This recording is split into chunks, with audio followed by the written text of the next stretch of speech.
Paglabas mo pa lang sa umaga sa paborito mong hardin, excited ka na sanang makita yung mga malulusog na repolyo mo or yung mga nagagandahan mong hosta. Pero imbis na kagandahan, ang sumalubong sa iyo ay eksena mula sa horror movie. Yung mga dahon, butas-butas na parang binaril. Tapos, makikita mo sa lupa yung mga nakakainis na madulas na trail ng laway nila. Familiar ba sa iyo ito? Iniisip mo ba na sapat na yung konting asin or yung platito ng beer para sa laban na ito? Paano kung sabihin ko sa iyo na mayroon tayong at least 20 paraan para gawing impenetrable fortress ang hardin mo laban sa mga pesting ito?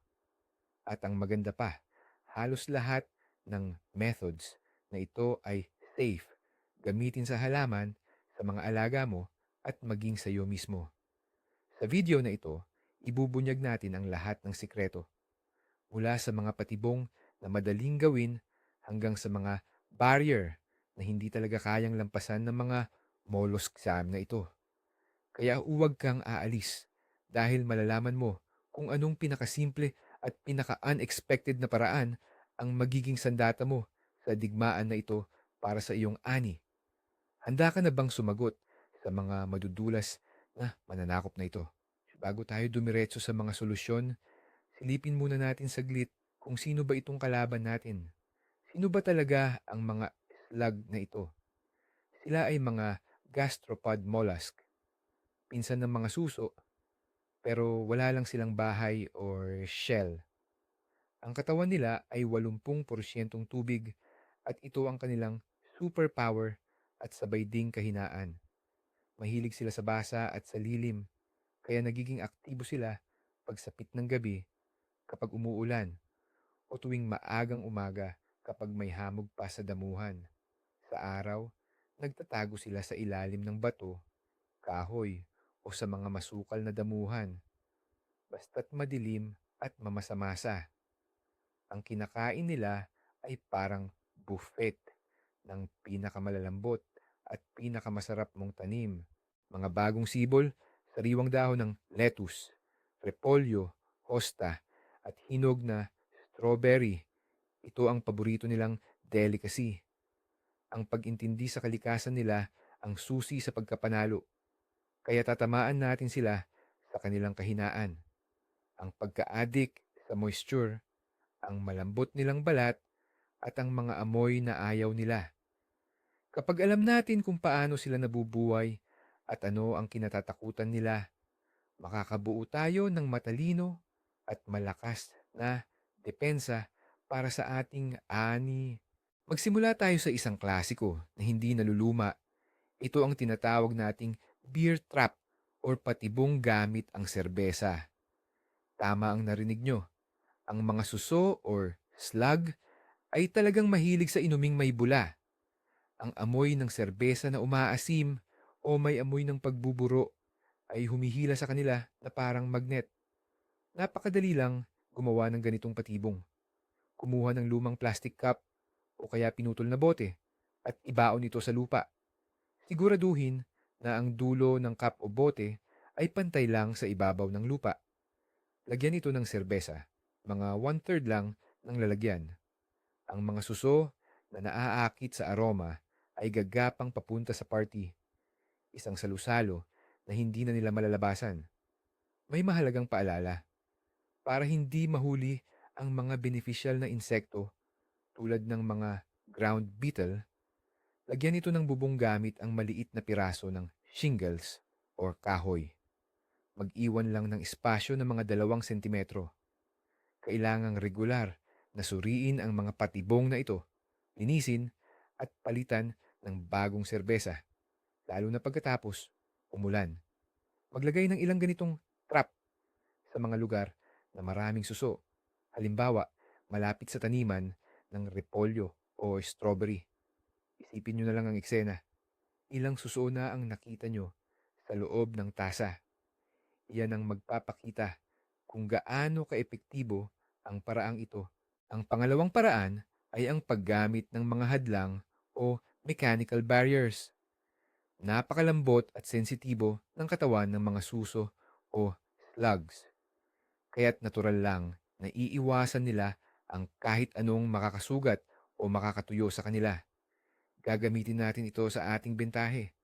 Ang pinakapamilyar na hadlang ay ang pinong dinurog na eggshells o balat ng itlog. Ang matatalim na gilid nito ay hadlang na hindi nila kayang lampasan. Ikalat mo lang ito na parang singsing sa paligid ng mga halamang mahalaga sa iyo. Ang minus lang, bumababa ang bisa ng balat ng itlog kapag nabasa o umulan ng malakas, kaya kailangan itong palitan. Ganoon din ang epekto ng coffee grounds or kape na pinaglagaan. Nakalalason sa suso ang caffeine at ayaw nila ang gaspang ng pinaglatagan ng kape. Ang maganda pa, isa itong napakagaling na pataba sa lupa. May isa pang option, ang diatomaceous earth o kilala rin sa tawag na diatomite. Ito ay pulbos na galing sa mga sinaunang algae na naging bato.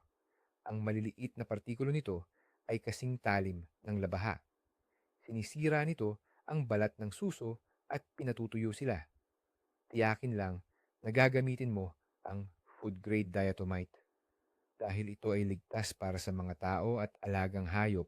Ngayon, dumako naman tayo sa teknolohiya. Ang copper tape or alambre, ito halos ang dekoryenteng bakod para sa mga kuhol at slug. Parang science fiction, no? Pero purong chemistry lang yan. Kapag dumikit ang luga ng mga mollusk sa copper, nagkakaroon ng kaunting chemical reaction. Ito ay lumilikha ng isang napakahinang kuryente. Sa atin, hindi ito mararamdaman, pero sa slug, napaka-irritable nito, kaya agad silang aatras at aalis. Ang barrier na ito ay talagang epektibo sa pagprotekta ng mga individual na taniman, container o paso ng bulaklak. I-tape nyo lang ang buong gilid ng inyong pot or container gamit ang self-adhesive na copper tape. Kung sa garden bed naman, maaari kayong magbaon ng maliliit na patpat sa gilid at maglatag ng copper wire, isang linya o dalawang linya. Siyempre, mas malaki ang gastos dito. Pero matibay naman ito at garantisadong gagana kahit umuulan o umaaraw. Para mas makumbinsi, pwedeng ipakita sa video kung paanong ang isang slug ay aakyat sa copper tape, madidikit at biglang aatras. Napaka-epektibo nitong visual na patunay. Kung hindi mo trip ang beer, pakainin mo na lang ang mga slug ng kefir o kaya cornmeal, harina ng mais. Magkaiba ng konti ang diskarte ng dalawang patibong na ito. Simulan natin sa mga sour milk products. Sobrang naakit ang mga peste na ito sa amoy ng maasim na gatas. Magbuhos ka lang ng kaunting kefir, pinasama na gatas, buttermilk, o whey sa isang mababaw na container tapos ibaon mo ito sa lupa. Dadaluhong ang mga slug sa handa at doon na sila malulunod. Pero itong cornmeal, napakatuso nitong patibong. Sobrang gustong-gusto ito ng mga slug at sige lang sila sa kain. Ang problema, hindi kayang tunawin ng kanilang digestive system ang harina. Kaya, lalo itong lumulobo sa loob ng molusko at doon na sila mamamatay. Maglagay ka lang ng kaunting harina ng mais sa isang lata o garapon, ihiga mo para hindi pasukin ng ulan, at iwanan mo lang sa magdamag. Pagsikat ng araw, makikita mo na kung gaano karami ang nahuli. Ang bentahe ng diskarte na ito ay targeted lang sa mga peste dahil hindi nito na-attract ang iba pang mga insekto. Tanggalin na natin ang popular na mito tungkol sa abo ng kahoy. Maraming hardinero ang matibay na naniniwala na kapag sinabugan lang ng abo ang kanilang taniman, mawawala na agad ang mga slug o suso. May bahagi lang ng katotohanan iyan. Totoong nagsisilbing hadlang ang tuyong abo. Dahil sa pagiging alkaline at abrasive nito, dumidikit ito sa katawan ng mga slug na nagiging sanhi ng dehydration o pagkatuyo. Kaya iiwasan talaga ng mga peste ang tuyong bahagi na may abo. Pero saan ba nagkakaproblema? Kapag umulan o diniligan na ang tanim, mababasa ang abo. At ang basang abo ay hindi lang nawawalan ng bisa bilang hadlang, kundi nagiging komportable at madulas pa itong daanan para sa mga peste. Higit pa rito, nagiging masarap pa itong alkaline na pataba na masayang kinakain o dinidilaan ng mga slug mula sa mga dahon. Kaya pwede mong gamitin ang abo, pero tandaan, ang epektibidad nito ay tatagal lang hanggang sa unang pagkabasa. Kailangang palitan ang pananggalang na layer pagkatapos ng bawat pagdidilig o pag-ulan. Epektibo ito, pero napakatrabaho at nakakapagod na paraan. Balikan natin ang usapin tungkol sa mga pananggalang o harang. Kung mayroon kayong nakukuwang mga karayom ng pino, pine needles, masuwerteng maituturing iyan. Ang mga nalaglag na karayom ng pino ay napakagaling na materyal para sa mulching at isa ring epektibong harang laban sa mga slugs or suso. Tinutusok ng matutulis na karayom ang kanilang malalambot na katawan. Dagdag pa, ang kakaibang amoy at malalagkit na sangkap nito ay nagtataboy sa mga mollusk. Simpleng takpan lang, i-mulch ang lupa sa paligid ng mga halaman na gusto ninyong protektahan ng ilang sentimetrong kapal ng pine needles. Hindi lang ito pananggalang laban sa mga slugs. Makakatulong din itong panatilihin ang halumigmig, moisture, sa lupa at pigilan ang pagtubo ng mga damo, weeds. Ang malalaking graba, crushed stone, o durog na kabibi ay nagbibigay din ng parehong epekto. Ang paggawa ng daanan, path, mula sa mga materialis na ito sa paligid ng inyong garden bed ay parang paggawa ng isang tunay na obstacle course para sa mga peste. Sa sobrang matatalim at bakubakong ibabaw nito, hindi sila basta-basta makakagapang o makakakilos ng komportable. Ang pinakamahalaga, siguraduhin na ang harang na ito ay sapat ang lapad, hindi bababa sa 15 hanggang 20 sentimetro. Ngayon, pag-usapan naman natin ang aromatherapy para sa inyong hardin na tiyak na magiging bangungot sa mga slugs o suso. Ang mga pesteng ito ay may napakatalas na pang-amoy at alam nyo bang ayaw nila sa matatapang na amoy. Dapat lang nating gamitin ang katangian nilang ito.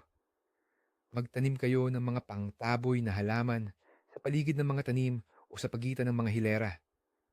Maaari itong bawang, sibuyas, rosemary, sage, lavender, thyme, or kahit na parsley at spinach. Ang mga amoy na ito ay magpapagulo sa mga slugs at mawawalan sila ng gana kumain. Ang bawang ay napaka-epektibo. Subukan ninyong gumawa ng garlic infusion. Durugin ang ilang ulo ng bawang, ibabad sa 1 litro ng tubig, hayaang ma-infuse ng 1 araw, salain, at spray sa halaman. Tatagal ng ilang araw ang amoy nito at tiyak na matataboy ang mga peste. Ang paraang ito ay hindi lang eco-friendly, kundi nakadaragdag pa sa ganda at bango ng inyong hardin. Isipin nyo na lang ang namumulaklak na lavender sa tabi ng mga tanim na repolyo. Maganda na, may pakinabang pa. Isa pa sa mga mabisang tradisyonal na solusyon na galing pa sa ating mga ninuno ay ang mustard powder. Galit na galit ang mga saslugs or kuhol sa anghang na lasa at matapang nitong amoy. Mayroon itong ilang paraan ng paggamit. Una, ang dusting or pagwiwisik. Ikalat lang ang tuyong pulbos sa lupa sa paligid ng inyong mga halaman. Pero tandaan, gaya ng abo, epektibo lang ito hanggang sa unang pag-ulan. Ang pangalawang paraan na mas tumatagal ang epekto ay ang paggawa ng solusyon. Tunawin ang 150 gramo, 150 gra ng mustard powder sa 10 litro, tinsel ng tubig. Haluin itong mabuti at hayaang magsettle ng mga 2 oras. Pagkatapos, ang solusyon na ito ay maaaring gamitin para diligin ang lupa sa paligid ng halaman or spray mismo sa mga dahon lalo na sa ilalim ng mga ito. Ang ganitong pag-apply ay lilikha ng isang invisible protective film na siguradong magpapalayo sa sino mang slug na magtatangkang manira ng inyong ani. Para manatiling epektibo, ulitin ang proseso mga minsan sa isang linggo o pagkatapos ng malalakas na pag-ulan.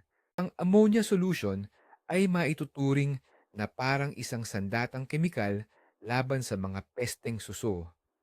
Pero kung gagamitin ito ng tama, hindi lang ito ligtas sa halaman, nakakabuti pa ito.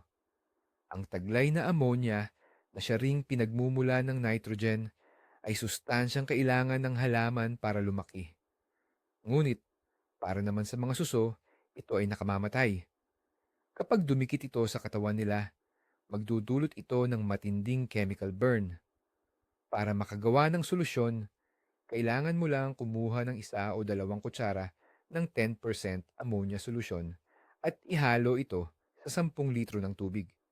Mahalaga na huwag lalampas sa tamang konsentrasyon para hindi mapinsala ang inyong mga pananim. Gamitin ang timplada para wisikan ang mga dahon at diligan din ang lupa sa palibot ng halaman. Mas mainam na gawin ang pag-spray tuwing gabi o kapag malalim na ang gabi dahil ito ang oras na lumalabas at nanginginain ang mga suso. Makikita ninyo mismo kung paanong mamamatay sila sa oras na dumikit sa kanila ang solusyon. Napaka-epektibo nitong paraan, pero kailangan pa rin ng pag-iingat. Siguraduhin na gumagamit kayo ng guwantes at iwasan na madikit ang solusyon sa inyong balat. Pag-usapan natin itong manual na paghuli sa mga peste. Siguro, nakakabagot at nakakapagod gawin ito. Pero ito ay isa sa pinaka-epektibo at environment-friendly na paraan para malaki ang ibawas sa dami ng peste sa inyong garden. Magdala ng flashlight at maghunting ng mga peste sa gabi o kaya'y maagang maaga, lalo na pagkatapos umulan. Sa mga oras na ito, masigla at aktibo ang mga suso. Pulutin sila at ilagay sa balde na may maalat na tubig o kaya naman tubig na may sabon. Hanapin sila sa mga paborito nilang taguan, sa ilalim ng dahon ng repolyo, sa mga ornamental na halaman o kaya'y malapit sa compost pile. Pwede ka ring maglagay ng mga patibong na magsisilbing taguan. Gumamit ng pira-pirasong yero, kahoy, lumang sako, or kahit malalaking dahon. Sa umaga, magtitipon sila dyan para magtago sa init ng araw. Ang gagawin mo na lang ay bumalik at pulutin ang ani ng mga pesting ito.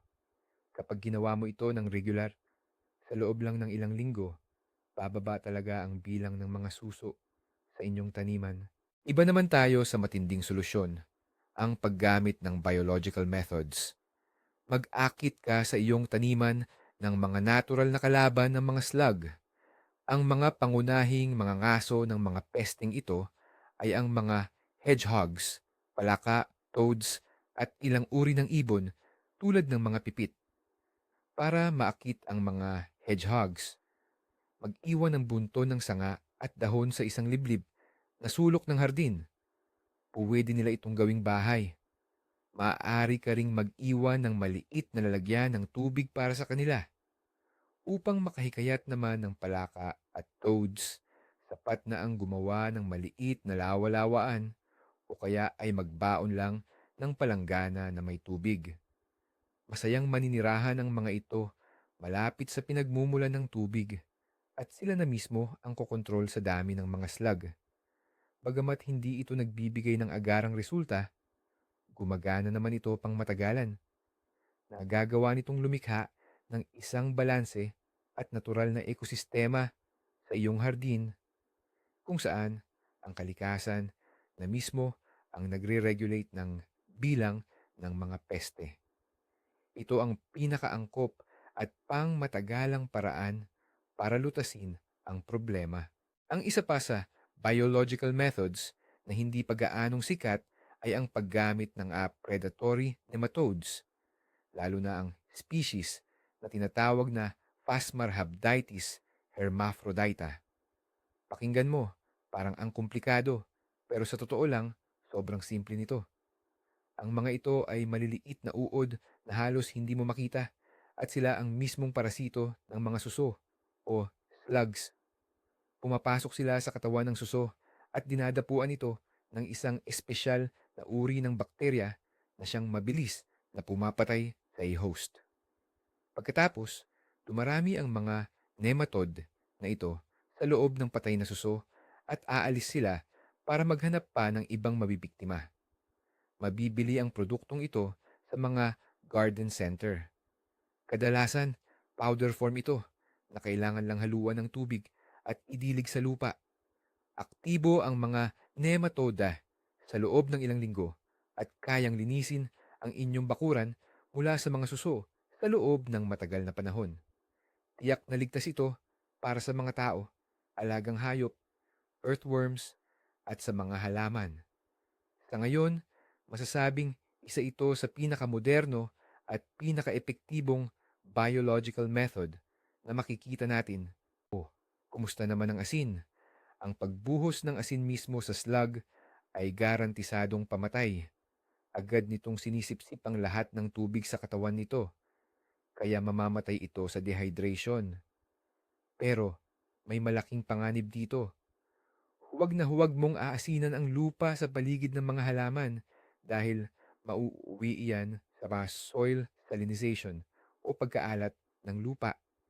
Sa ganyang klase ng lupa, wala nang tutubo kundi puro damo at aabuti ng maraming taon bago bumalik ang dating sigla ng taniman. Ang asin ay dapat gamitin lamang ng spot on kapag mano-mano mo silang kinokolekta o kaya naman ay sa mga salt trap. Pero ang pagbubudbod ng asin sa buong halamanan, para ka nang gumamit ng nuclear weapon sa sitwasyon na pang sniper rifle lang. Sisirain mo hindi lang ang kalaban, kundi pati na rin ang buong kapaligiran. Kaya tandaan, ang asin ay pang target lang sa mismong slug at hindi pang protekta sa lahat ng tanim. Mag-ingat ka talaga dyan. Ang pag-iwas ay mas mainam kaysa paggagamot. At pagdating sa mga kuhol at suso, epektibong-epektibo ang patakarang ito. Isa sa pinakamahalagang aspeto ay ang tamang pagdidilig. Gustong-gusto ng mga kuhol ang mamasa-masa at ang pagdidilig sa gabi ay nagbibigay sa kanila ng perpektong pagkakataon para gumala at mag-raid sa dilim. Subukan mong baguhin ang iyong schedule at magdilig na lamang tuwing umaga. Sa pagtatapos ng araw, matutuyo na ang ibabaw ng lupa. Kaya pagsapit ng gabi, hindi na magiging komportable para sa mga kuhol ang kumilos sa iyong bakuran. Ang simpleng pagbabagong ito sa pag-aalaga ay malaki ang maitutulong para mabawasan ang kanilang aktibidad. Sikapin mo ring didiligan ang mismong paanan o ugat ng halaman. Iwasan ang labis na pagkabasa ng mga dahon at ng lupang nakapaligid dito. Kung mas kaunti ang mamasa-masa at may lilim na lugar sa iyong taniman, mas maliit ang pagkakataon ng mga kuhol na doon manirahan. Tandaan, ang pagiging tuyo ang pinakakalaban nila. Ang susunod na hakbang sa pag-iwas ay ang pagpapanatili ng kaayusan at kalinisan. Nagtatago ang mga slugs tuwing umaga upang umiwas sa sikat ng araw at sa mga maninila. Ang mga pinagtataguan nila ay madalas na matatagpuan sa mga tumpok ng damo, ginapas na damo, lumang tabla, mga bato, o kahit anong basura na nakakalat sa lupa. Mawawalan sila ng mga mapagkukublihan kapag regular tayong naglilinis at nagbubunot ng damo. Alisin ang lahat ng kalat at mga sobrang bagay sa inyong hardin. Huwag mag-iwan ng mga damo sa paligid ng mga tanim. Kung gagamit kayo ng pinutol na damo bilang mulch, tabon, sa inyong mga halaman, siguraduhin na manipis lamang ang inilalagay ninyo upang mabilis itong matuyo. Bigyan din ng espesyal na atensyon ang inyong compost pile, tambakan ng pataba. Ito ang pinakamalaking taguan at pinamamahayan ng mga slugs. Ilagay ito ng malayo sa inyong mga mahahalagang kamang taniman at lagyan ito ng harang tulad ng graba o abo.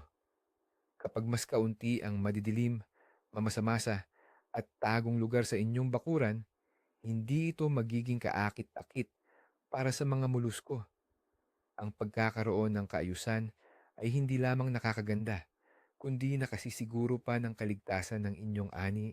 Alam nyo bang pwedeng gamitin ang ordinaryong kape para sa inyong mga halaman?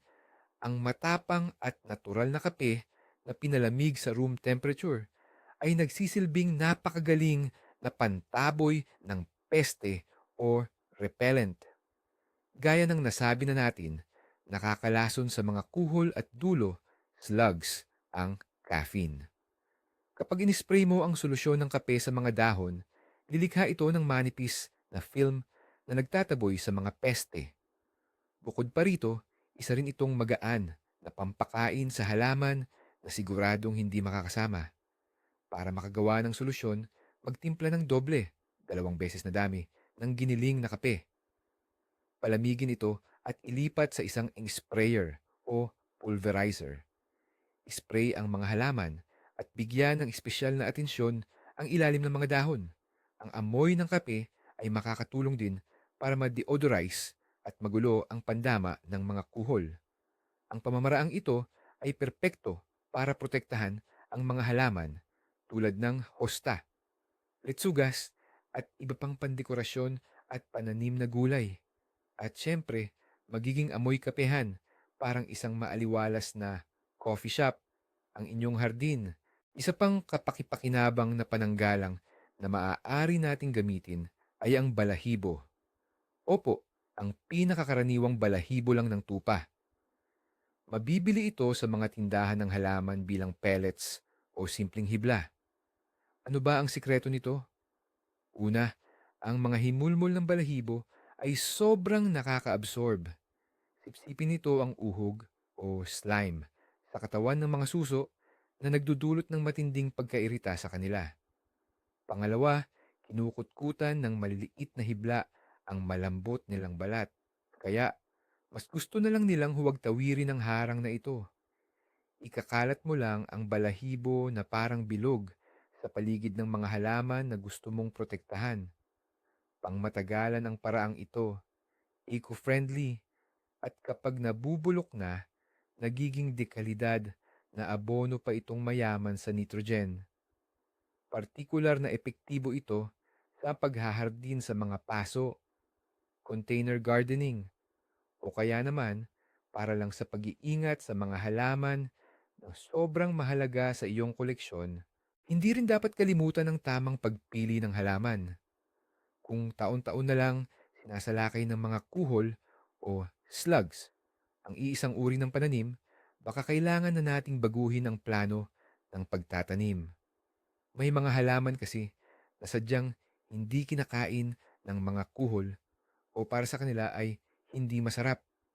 Kadalasan, ito yung mga halaman na matitigas, mabalahibo, hiry, o may matapang na amoy ang dahon. Halimbawa, halos hindi nila kinakain ang Aquilegia, Astilbe, Paco, ferns, Heuchera, at karamihan sa mga ornamental grass. Pagdating naman sa gulay, hindi sila masyadong interesado sa kamatis dahil sa mabalahibong tangkay at dahon, mga gisantes, pias, at sitaw, beans. Sa pamamagitan ng paglalagay ng mga hindi masarap na halaman na ito sa tabi mismo ng mga pananim na madalas maapektuhan, makakagawa ka ng karagdagang protective barrier para mabawasan ang pinsala ng mga peste. Isa itong estratehikong pamamaraan para maging mas matatag ang inyong hardin laban sa mga pag-atake. Subukan ninyong gamitin ng matalino ang mga bitag na taguan. Napag-usapan na natin ang tungkol sa mga tabla at slate. Pero pwede pa tayong maging mas madiskarte. Sa gabi, maglatag kayo sa inyong taniman ng sariwang dahon ng repolyo, dahon ng burdock, or balat ng grapefruit. Tandaan na ang balat ng mga citrus ay talagang nakakaakit para sa kanila. Sa magdamag, ang mga kuhol at slugs mula sa buong lugar ay magtitipon sa ilalim ng mga pane na ito para kumain at magtago mula sa sikat ng araw kinabukasan. Ang gagawin mo na lang sa umaga ay pumunta alisin ang mga taguan, at kolektahin ang lahat ng peste sa iisang lugar. Mas madali ito kaysa hanapin pa sila sa bawat sulok ng hardin. Malaking oras ang matitipid mo sa pamamaraang ito at magiging mas madali at mas epektibo ang mano-manong pangongolekta. Isama mo ito sa iba pang paraan at makikita mo kung gaano kabilis bababa ang dami ng mga peste sa inyong lugar. At ang huli, ang pang-dalawampung paraan na madalas nating binabaliwala ay ang pagbubungkal ng lupa. Ang mga kuhol ay nangingitlog sa ibabaw na bahagi ng lupa sa maliliit na hukay o taguan. Tandaan, isang kuhol lang kayang mangitlog ng hanggang 400 itlog sa isang season. Ang paghukay o pagbungkal ng malalim sa lupa tuwing taglagas at tagsibol ay nakakasira sa mga kumpol ng itlog na ito. Napupunta sa ibabaw ang mga itlog kung saan natutuyo ang mga ito sa init ng araw o madaling makain ng mga ibon.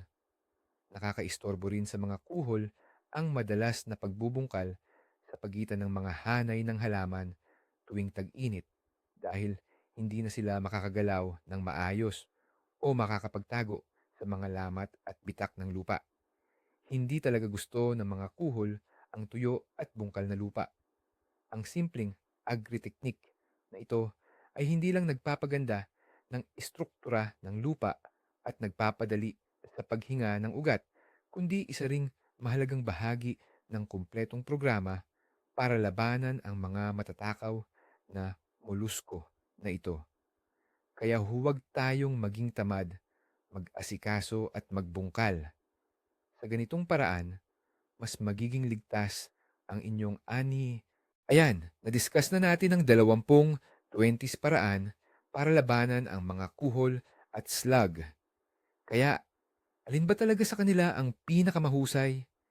Heto na ang major plot twist, ang sikreto ng tagumpay. Wala pong iisang best way o pinakamahusay na paraan. Ang pinakamalaking pagkakamali ng mga gardener ay ang umasa sa isang magic method o isang paraan lang. Ang tunay na panalo ay nasa kombinasyon. Kailangan gumawa kayo ng multi-level defense system sa inyong hardin. Maglagay ng harang or barriers gamit ang durog na eggshell or copper tape. Mag-set up ng beer traps sa mga hot zones. Huwag kalimutang regular na mag-manual collection, gumamit ng pampabait or baits. Mag-spray ng garlic solution or kape sa inyong halaman. Diligan ang halaman tuwing umaga at panatilihing malinis ang paligid. Ang kompleksibong paglapit na ito, kombinasyon ng preventive measures, bitag, traps, harang, barriers, at panaboy, repellents, ang lilikha ng sitwasyon na magiging unbearable para sa mga slug. Mapipilitan silang iwasan ang inyong garden. Ang hardin nyo ay inyong kuta at ngayon, kumpleto na ang blueprint nyo para depensahan ito. Maraming salamat sa inyong panonood hanggang sa huli. Kung nakatulong ang video na ito, huwag kalimutang mag-like at mag-subscribe para updated kayo sa mga susunod nating tips. Ngayon, may tanong ako sa inyo. Ano ang pinaka-weird o kaya naman ang pinaka-epektibong paraan na ginagamit ninyo laban sa mga slug at kuhol? Ibahagi nyo ang inyong karanasan sa comment section. Magtulungan tayo para makagawa ng kumpletong encyclopedia ng tagumpay laban sa mga peste na ito.